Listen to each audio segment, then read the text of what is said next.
Good evening, I'm Ritika Grover from HDFC Bank and I welcome you all to the second in the series of our webinars. Our speaker for today is Gaurav Lohia, who's the Head of Investment Advisory Group, which is our SEBI registered division.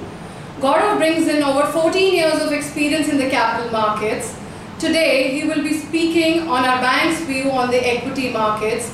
I would now like to hand it over to Gaurav, but before that, let me mention that we've received a lot of questions from all of you during the registration phase, which we would like to tackle at the end of the session. Over to you, Gaurav. Okay, good evening everyone, and thanks a lot, Ritika. Today we are here to talk on the equity markets and the bank's view on the equity markets. Before we start talking about the equity markets, I would want to take you back in the month of January when the economic survey for India came about. The economic survey projected that the growth for FY18 would be within the range of 6.75% to 7.5%. That would make India amongst the fastest growing large economies in the world. It also stated that FY17 CBI inflation is expected to be lower than RBI's target of about 5%. We think this is an easily doable task because at this point in time the inflation for the month of January was 3.17%, and while there might be some base effect which is pulling the inflation down, we still believe that inflation below RBI's target of 5% is something which is a real possibility. A very important point that the economic survey spoke about was that the country has got a big bonanza last year and maybe the last 2 years due to decline in oil prices, and that along with very strong focus on reforms by the government has helped boost consumption expenditure and also allowed government to spend substantially on public expenditure. But with oil prices gradually starting to move up, the survey stated that it thinks that the government should continue to remain on the path of improving the structure of the economy, continuing with the structural reforms, and it also suggested the need for private capex to pick up and typically aided by public investments. So the survey actually stressed on steady progress on structural reforms made in the past few years, and it also stated that it needs to be built upon, and therefore complacency is something that one must avoid. Post the economic survey, we got the union budget. We think that the budget was very practical. It was really focused on outcomes from the existing schemes of the government. Government did not actually, go out and come out with newer schemes or newer flagship ideas. What it tried to do in the budget was to expand the reach of the existing schemes and do a deeper penetration of existing schemes, which means it focused on execution of the existing schemes. The approach was very balanced. The government took into account the concerns of having a higher fiscal deficit or maintaining a lower fiscal deficit, and also took into account the ability for it to spend on infrastructure. So the clear commitment was to boost investments in agri, rural infrastructure and employment generation. Fiscal deficit target for FY17 was kept at 3.5%, while for FY18 was projected at 3.2%. Now the market was anticipating somewhere closer to 3.3% on FY18 as far as the fiscal deficit target was concerned, because it believed that further investments is required in the economy to boost the economy. but we believe that at 3.2% the market was positively surprised, and also the government did not cut corners on the investment side, which effectively means that it was a very, very prudent budget. The total estimate for capital expenditure was raised by 10.2% on a YOY basis over FY17 revised estimates, and by 25% over FY17 budget estimates. Strong focus was given to roads, railways, shipping and digital infrastructure. Tax benefits was given to affordable housing sector. Personal income tax rates were reduced at least at the between 0 to 5 lakhs. The government also reduced the taxation for corporates with turnover below 50 crores to 25%, and that effectively is 93% of all the companies in the country. Focus was also on transparency in political funding. This was probably the only budget where we saw the government talking about bringing transparency in political funding by talking about bearer bonds which political parties can take funding from, and where the donor is anonymous. It also cut down the cash donation limit from 20,000 to 2,000.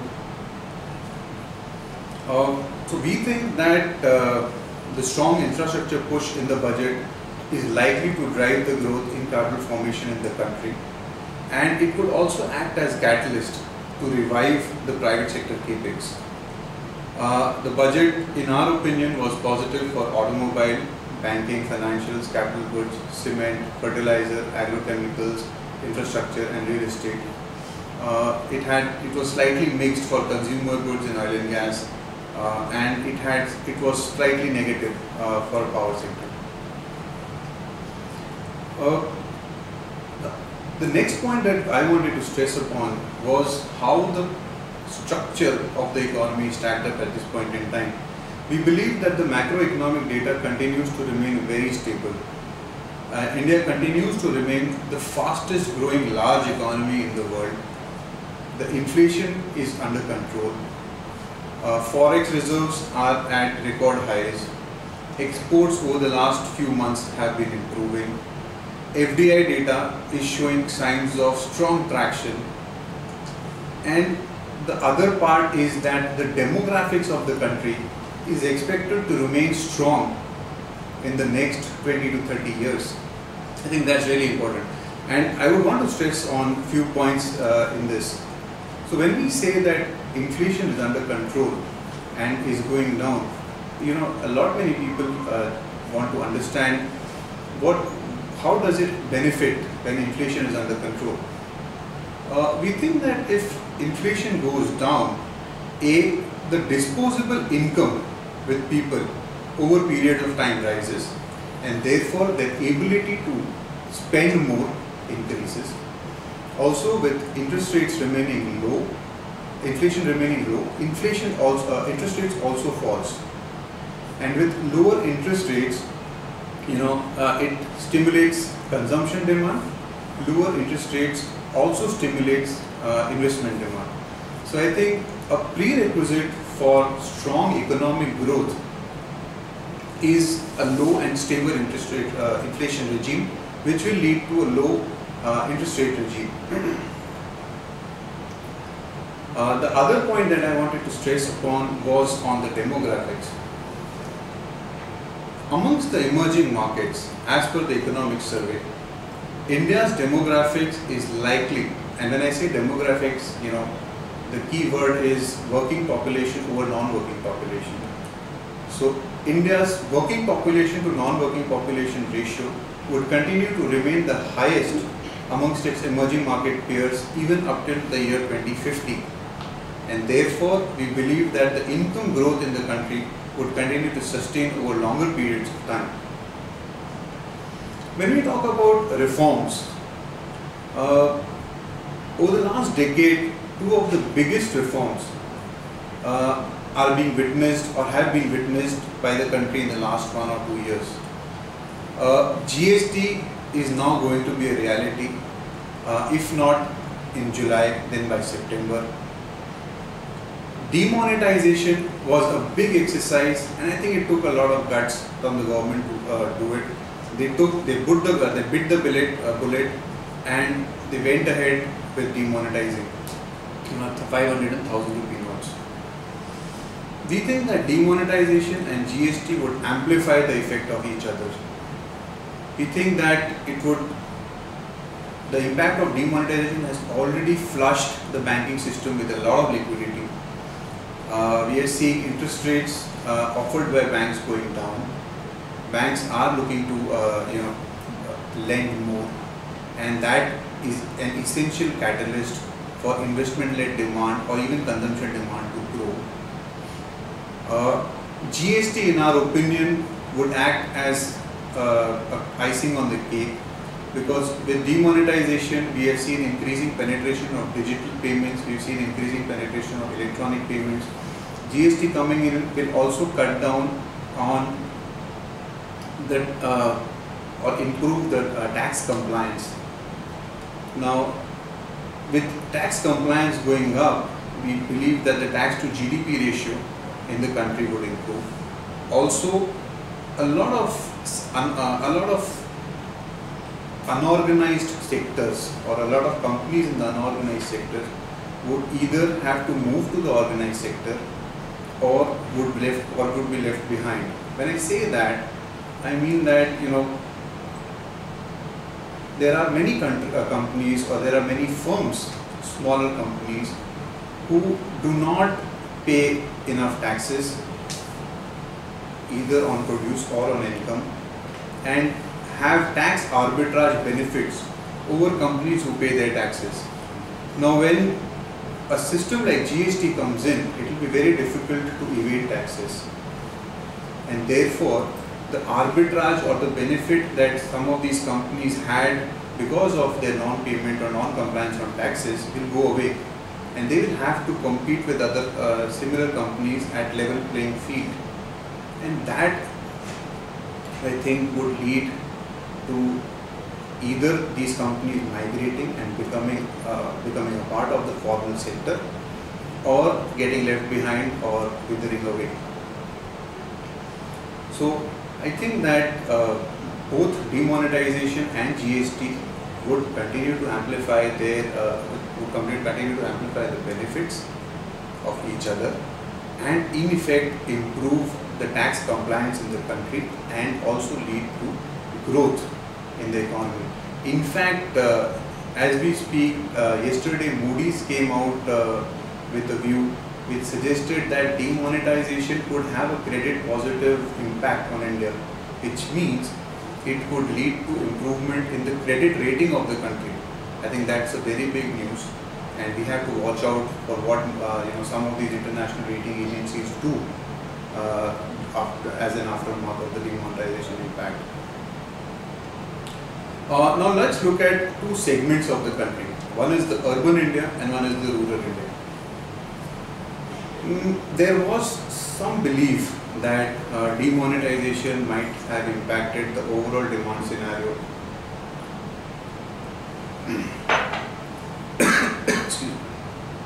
in the country, particularly the rural particularly rural India.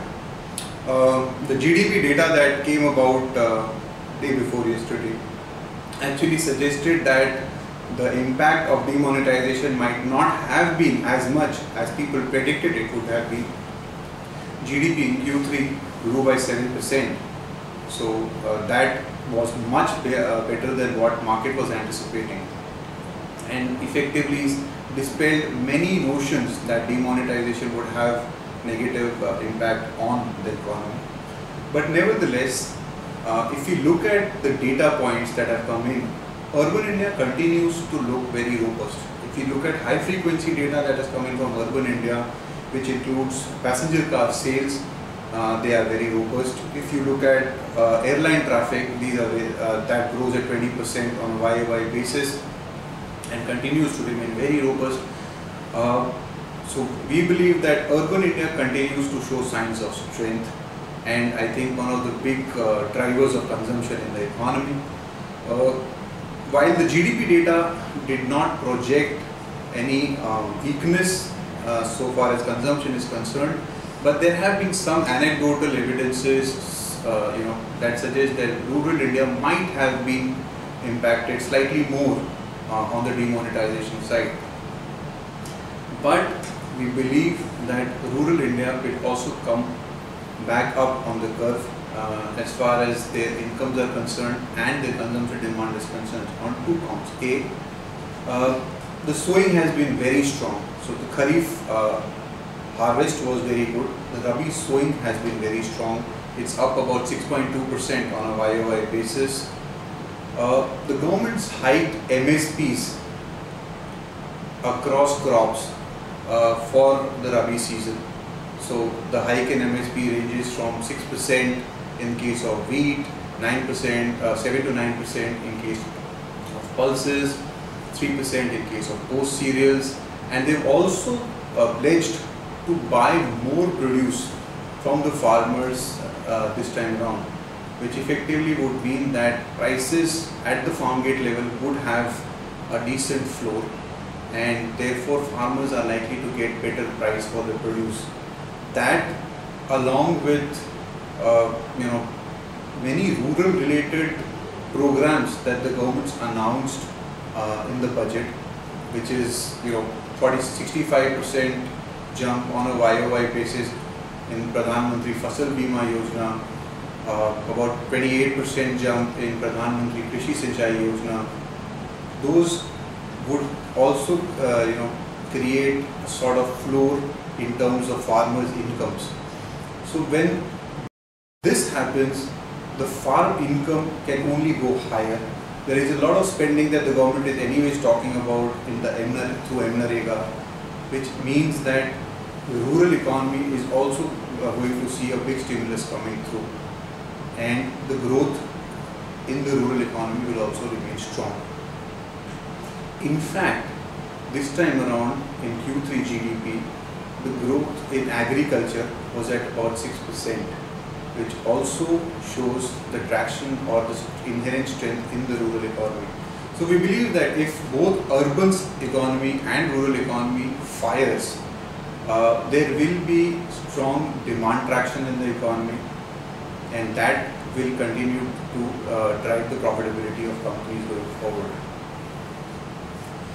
One area in our whole market or in our economy which is slightly troubling is the lack of private capex or private sector investment demand. Now when we look at that and we look at the enablers for private sector investment demand, we think that the enablers are already there. As we spoke about, the structure of the economy is very strong. Interest rates are at decadal lows at this point in time. Liquidity is in massive surplus in the banking system. So we think that low inflation and low fiscal deficit, very strong push by the government to improve public expenditure will ultimately lead the private sector to start doing capex, and there are enough catalysts available in terms of lower cost of funds which can drive the private sector to revive the capex back. With demand coming back both from urban and rural India and interest rates remaining low, there is a real chance of private sector capex going back up. There are two, of course, inhibiting factors at this point in time. The first is a lot of companies in the private sector are levered, and we are seeing concerted efforts by private sector companies to reduce that leverage over a period of time, and I think maybe 2 or 3 quarters down the line we would be ready for the next capex cycle from the private sector coming back up. The other thing is capacity utilization. On an average, the capacity utilization in the country stands at about 7–7.5%. Let's assume that the real growth of GDP is at 7%, and if the capacity utilization rates move up by that much, we think by the end of the current year, current calendar year, or by the mid of the next calendar year, the companies would move closer to high capacity utilization for them to start talking about improving, putting up more plants and doing more capex. I think which is why we believe that turnaround in private capex is around the corner at this point in time, and that will be one more leg which will drive the GDP growth forward. When we look at the Q3 earnings, there are certain things that come into our mind. So most of us believed that Q3 earnings would be weak because demonetization would have impacted the corporate earnings, but the numbers show a different picture. We did an aggregate of BSE 200 companies, and what we figured out was that the total sales for these companies in Q3 FY17 grew by about 9% on a YOY basis.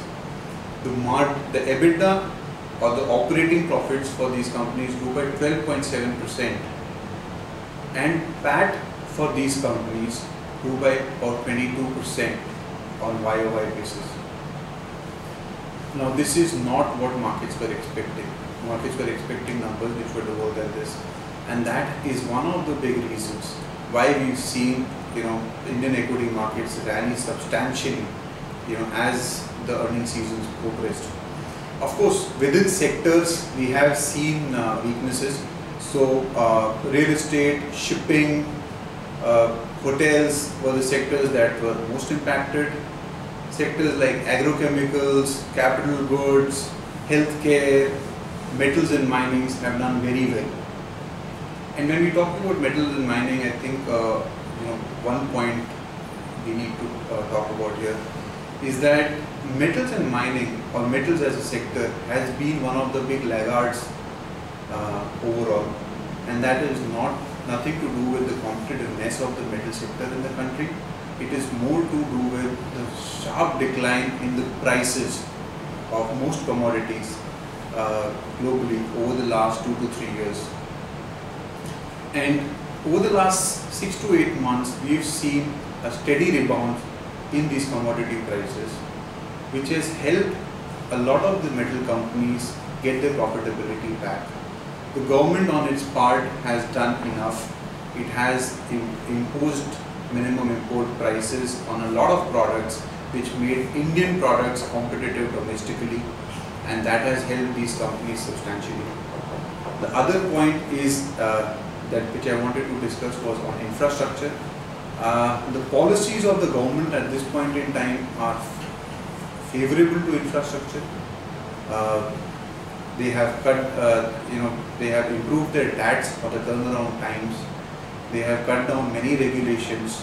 They have brought in a lot of transparency in auctioning, and therefore we believe that infrastructure is one area that can do well. Today, about 25 to 30% of Indian market listed space is the banking sector, or the value of 25 to 30% is of the banking sector. The banking sector has been plagued by rising NPAs, a substantial rise in NPAs at that, largely from metal and infrastructure space. And if metals or metal companies starts to report better profits and start servicing their loans properly, infrastructure companies start to report improved profitability, we believe that banking as a sector can continue to do well over long periods, and therefore if the biggest sector in the economy shows improved profitability, we believe that markets will also recognize it and follow the trend. There is one more point which we wanted to kind of highlight again, is that we are gradually seeing a shift away from unorganized to the organized sector, and I think this is a theme that will play out over the next decade plus. Why do I say so? So in 2001-2, the unorganized sector in the country, or the informal sector in the country, was about 58% to 41% for organized sector. If you look at the anecdotal evidence available, the unorganized sector currently is closer to about 50% or slightly less, and the organized sector is 50% and slightly more, which means that there has been a gradual shift away from unorganized to organized sectors. Post the implementation of GST and due to increased tracking of transactions by the government, we believe that it is getting increasingly difficult to evade taxes, and therefore a lot of unorganized players will have to move into the organized space or get left behind. The business models will change or will get disrupted, and a large part of the organized sector will continue to gain market share away or into the unorganized players. So for organized players, because of growing economy, the opportunity size would improve, and because of taking market share away from the unorganized players, the profitability will continue to grow. So I think in the next decade, I think this theme has a lot of potential to play out. One area that a lot of questions have come to us was on how the markets have behaved post demonetization, and I think markets have done very well. Post demonetization, we saw about a 10% cut on the broader indices like Nifty and Sensex. As we speak today, the markets are closer to their recent highs. They have bounced back up. Markets have understood that demonetization might not have impacted the organized players as much as it did or could have impacted the unorganized or the informal economy. The quarterly results have been better than expected, and the expectations are building up that this is a trend that will last for a long period of time, and therefore the equity markets have rallied. From a valuation perspective, currently the BSE Sensex at about 29,000 is trading closer to 16.5 times 1 year forward, which is at a fair valuation zone. So I think from market valuation perspective, there is not much of heartache, or there is not much of an overvaluation that we should look at. India's market cap to GDP continues to remain low at about 72%. It reached a high of about 140% in 2008, where there was a big sort of a bubble that was built up. But I think we are nowhere close to that bubble zone at this point in time. Corrections are always par for the course and healthy for the market, but there is no bubble that we are seeing in the market at this point in time. The other point that I wanted to talk about for the markets was that we are now seeing a gradual emergence of the domestic investors. So over the last 4 months, FIIs have been sellers in the market, and typically we've seen that when FIIs are big sellers in the market goes down substantially. While that was true in the month of November, in December, substantial domestic flows ensured that the markets came back up despite FII outflows, and this domestic inflows continued in the month of January. In the month of February, there is a slight disconnect as the DII flows have been lower and FIIs have been positive. But we believe that increasing domestic flows into the Indian stock markets or Indian financial markets is a reality that one must reckon with. Today, as per data, about 1% of household savings is invested in shares and debentures. And we believe that this trend is likely to change going forward. Simple reason, today interest rates are low, gold is not yielding good returns, real estate returns are very low or negative. Therefore, to generate even at 9 to 10% returns, we have to look at equities as an asset class, and therefore we are finding increasing affinity or increasing allocation towards equities in the market, and that will continue to be one of the big technical factors that will drive the market forward. Of course, we believe that FIIs would be back. The strength and the size and the scale of this country is something that no one can miss for a long period of time. As we've seen that FDIs have been very strong. It grew by about 22% on a YOY basis. So there are people who are willing to come in the country, set up shops, sink in their investments. We believe similarly FIIs would also find great value and great long-term story in the country, and the flows would resume. So imagine a scenario where both FII and DII flows start coming in together. That might be a area where markets can see substantial run-up. I thought that while we don't profess that we are great experts of global markets, but I thought that some points about global markets would be necessary to talk about here. So what are we seeing globally? Globally, we are seeing data improve.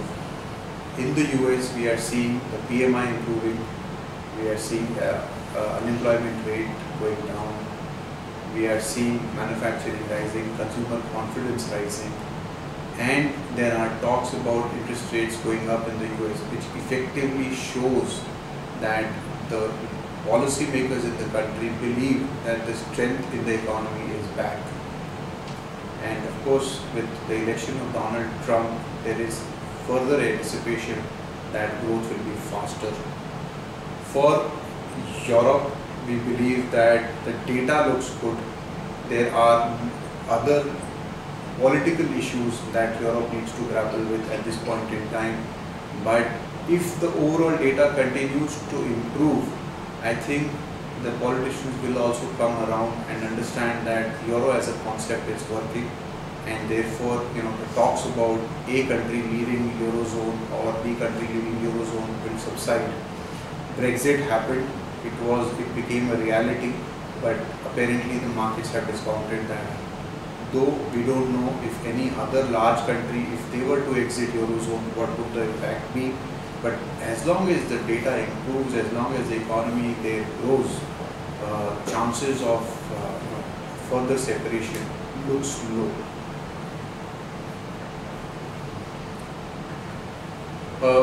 One area that I wanted to touch upon from an Indian market perspective was the sharp run-up that we've seen in a lot of mid caps. I think this is one topic or one area of concern for a lot of our investors. We've been speaking to a lot of fund managers, we've been speaking to a lot of analysts across, and the sense that we've got is that mid caps are expensive at this point in time. The valuation premium of mid caps or mid cap index over the large cap index is at closer to all-time highs. That can be that fact can be because mid caps earnings have also grown substantially. But if their earnings were to remain at these levels and not grow in the similar fashion as they have grown in the past, there might be a valuation correction that we might see. While for large caps, earnings growth has been not as good as mid caps, in some cases quite elusive. We believe that earning growth can come back, and therefore we find a lot of value at this point in time on the large caps vis-a-vis mid caps. That is not to say that there are not opportunities in the mid cap space. You always find new companies coming up from small cap becoming mid cap and then going and becoming large caps. Those are the things that will always happen in this market. But more from an index perspective, the mid cap index at this point in time looks slightly expensive over the large cap index. So overall what we are talking in this market is it's a good market to invest in. One should have at least a 2 to 3 year view. Equities as an asset class is under-owned, and therefore you are finding more and more people coming and investing in the markets. Valuations are at comfortable zone. The structure of the economy continues to remain very strong, and therefore the profitability of companies going forward is something that we are very hopeful will be better than what we've seen in the last few years, and that itself is case enough to continue to be convinced on investing into equity markets. So that's the broad thoughts, but there are few key risks that one should watch out for in the near to medium term. Because corrections are always par for the course in this market. We've seen that happening in January of 2015. We've seen that happening in November of 2016. So corrections can always happen, and key risks or risks that can lead to such correction is that if the interest rates in US move up faster than what markets anticipate them, then there can be a substantial correction in the market. If there is substantially high protectionist measures that US takes against its trade partners, that can lead to some sort of negativity in the markets. EU member exiting Eurozone can impact the euro as a currency, and I think that is also one area that one needs to watch out for. Geopolitics is something that is that is unpredictable. We've seen wars taking place in the past that has impacted markets. That's something that we are not counting on, but that's something that we're keeping our always keep a watch out for. China continues to remain a key monitorable. Of course, recently we are seeing steady improvement in the growth in that country. We are seeing the PMIs improving, manufacturing showing signs of consolidation, and as long as it consolidates or improves, we are the global markets would be okay. But any unruly move in the Chinese market or the Chinese economy can have significant impact on global economy, simply because it's the second largest economy in the world at about $11 trillion. And if the global growth slows down substantially, that can have overall impact on Indian and world equity markets. So those are the key risks that one has to watch out for. Rest, we think that this market is good enough from an investor's perspective, even at current levels. So that's all that I wanted to talk about on the markets. We will now move on to specific questions that have come in from a lot of you. Over to Ritika. Okay, thank you, Gaurav. Would like to mention that a lot of our questions have already been covered in the presentation. However, we would like to take up few questions that we believe should be answered separately. The first question, Gaurav, that we have from one of our investors is: an investor with limited surplus wants to invest in equity safely. Yeah. What should he do? Okay. See, equity and safety are something that do not go hand in hand, at least in the short term, right? And one has to understand that when you invest in equities, your capital is at risk. Of course, yeah. Right. So there are two ways one can invest. A, you follow an asset allocation model in line with your risk profile. So if you are conservative, have higher amount of fixed income in your portfolio and lower amount of equity. If you are aggressive, have higher equity in your portfolio and lower amount of fixed income. And so that's one way of investing. And if someone wants to specifically invest into equity, maybe with lower risk, SIPs is a good way to invest in mutual funds, because you can do rupee cost averaging. Volatility in your portfolio will be low. So I think one can look at investing through SIPs, or can work an asset allocation model for oneself. Okay. Okay, so the next question that we have is why should one go for actively managed mutual funds vis-a-vis an exchange traded fund in India? How would you answer that, Gaurav? Okay, see, it's tricky, but historically, so actively, let's see what the ETFs do. ETFs are nothing but they track indexes, right? So when you say you invest in a Nifty ETF, you are basically investing into the Nifty. The positive of investing in an ETF is that your costs are very low, right? And for someone who's just entering into the markets and want to have a taste and feel of markets, can invest in ETFs. But in India, we've seen historically that actively managed funds have generated strong alpha or strong surplus over index when we look at long period returns. And therefore, to pay slightly higher price or to pay slightly higher expense and get into an actively managed fund is also an option that investors should explore.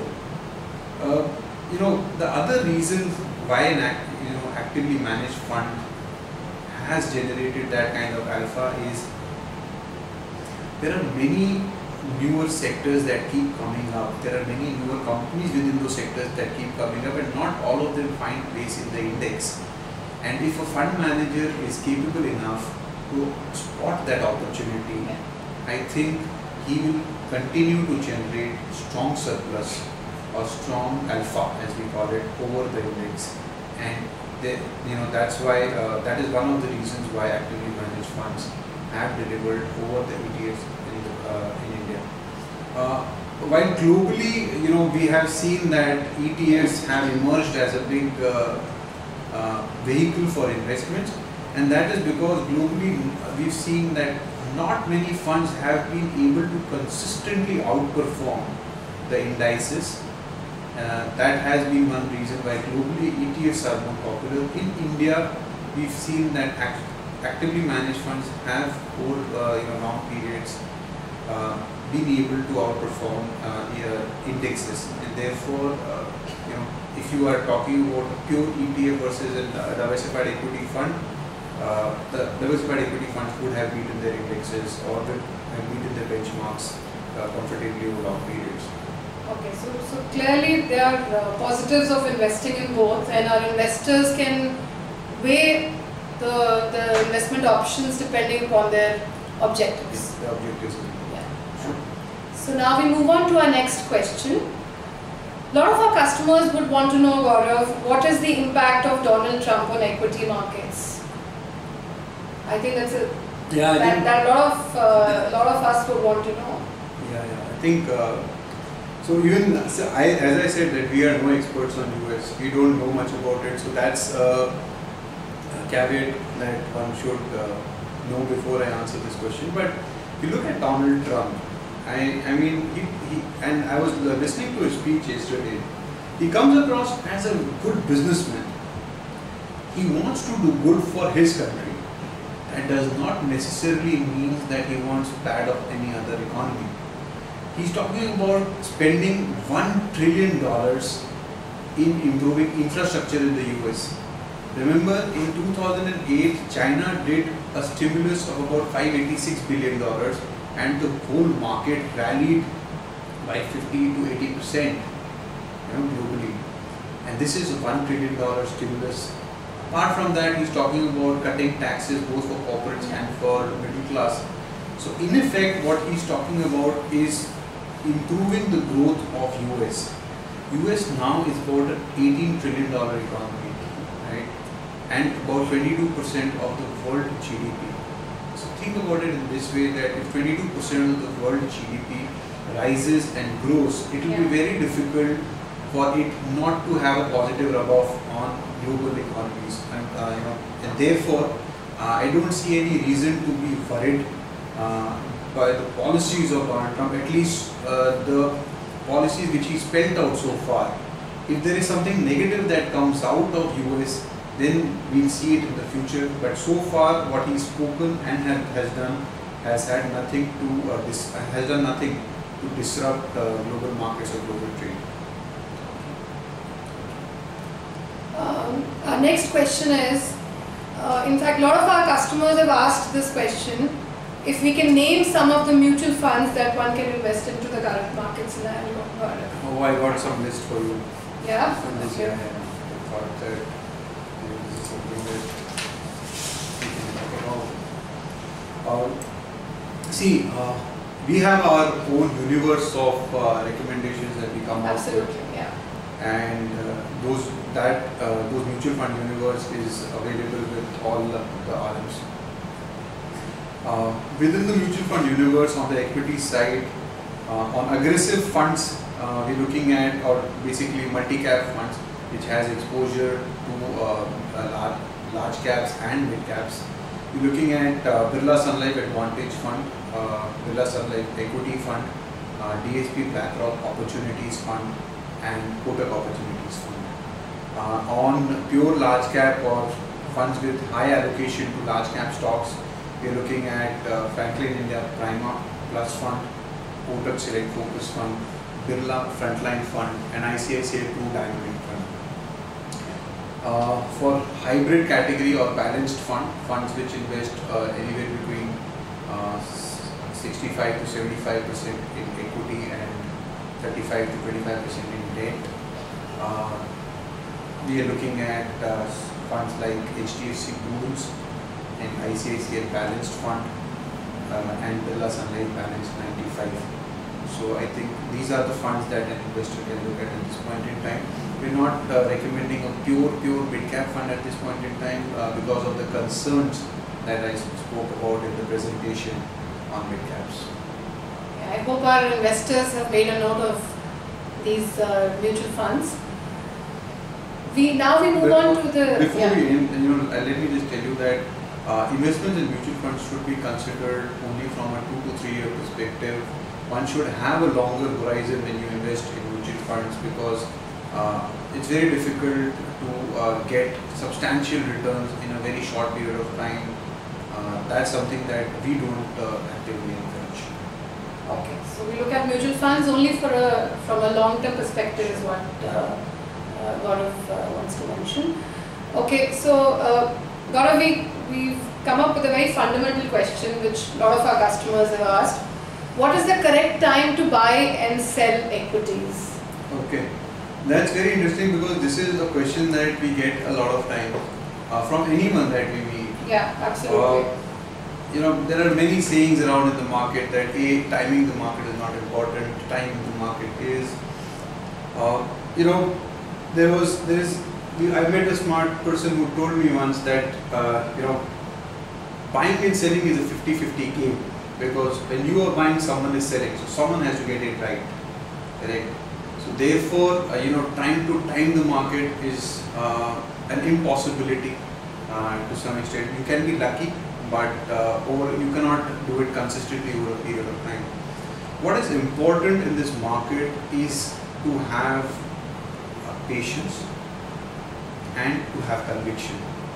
If you are convinced that the country can grow the way we are convinced over the next 5 to 10 years, then equity as an asset class will deliver strong returns. So, and you must have that patience to hold on. There is also a saying in this market that good news and good prices, they don't come together. Yeah, I'm sure. So when I say that good news and good prices do not come together, what I mean is that when the good prices come, when news is not good, when everything around you is negative, people are talking that things can go worse from here. Of course, all those will be reflected in the price of the companies or price of the stocks, right? So one must understand that the current price of the stocks would be reflecting the current and the expected bad news that is, that market's talking about. And at that point in time, we've seen people becoming very fearful. That's not the right thing to do. Look at individual companies or, be convinced of the market potential and then decide whether the valuations are correct for you to invest or not. If you invested at lower valuations over a period of time, there is a possibility that your returns will be substantially higher in the longer run. So one thing that I would always suggest to people is that in bad news, try to look for opportunities. And when you see a lot of good news around you, try to see for that one bad news that can turn around things. I think that's really, really important from an investor's perspective.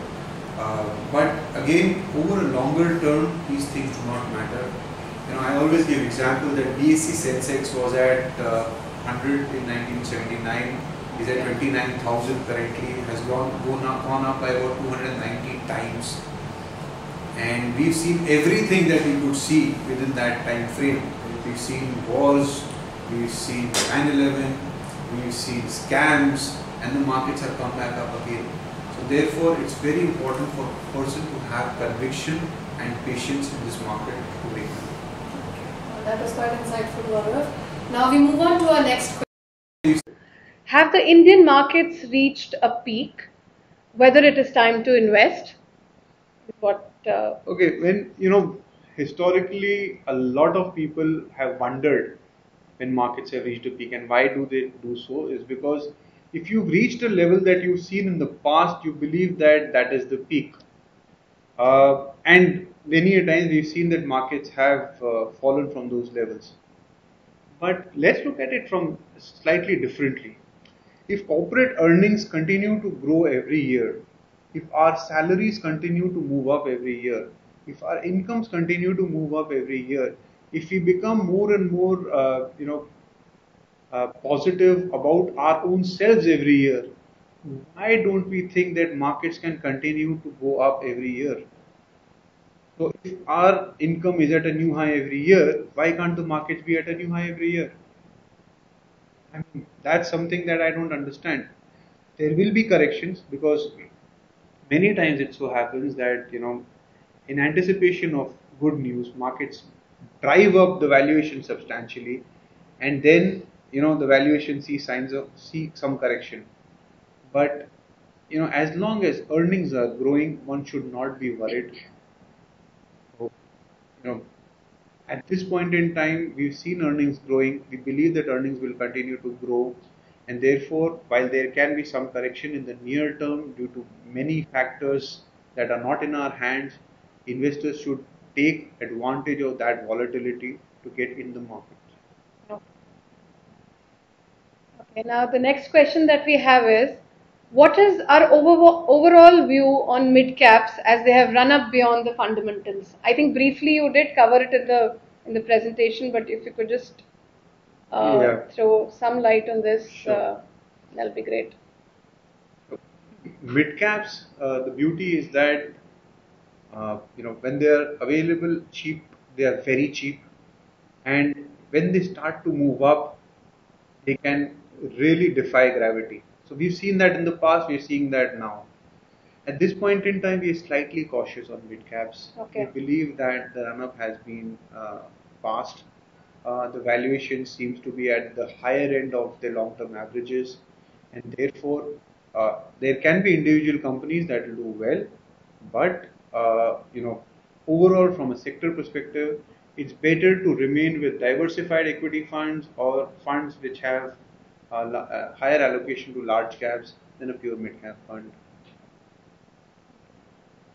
One last question is what we would take, Gaurav. Yeah. What is our view on performance of the capital markets after demonetization? When demonetization happened, a lot of us, because this was something very new for us. We'd not seen that in our lifetimes, we've not experienced the kind of scale. In fact, I don't think world over anyone is expected the kind of scale of disruption that happened during demonetization. It was really, really a bold decision that the government took, and you had to have a lot of guts to take that decision. I'm sure, yeah. So what happened was then markets, because they could not decipher what will happen, the assumption was economy will fall off a cliff, and therefore stocks saw substantial beating down. As it's been proved now that demonetization did not have substantial impact on the economy. If at all, it was a lower and transient impact, and that's where the markets recognized it. And markets were very quick to notice that fact. While people on the street were still talking about the impact of demonetization playing out, markets recognized it much early, and therefore they bounced back. And this time around, the bounce back was led by domestic investors. So probably Indians got it right much better than foreigners got it right. So that's something that we have to give it to them. I think with this, we come to the end of our questions and answers, Gaurav. Thank you so much for sharing the bank's view on equity markets.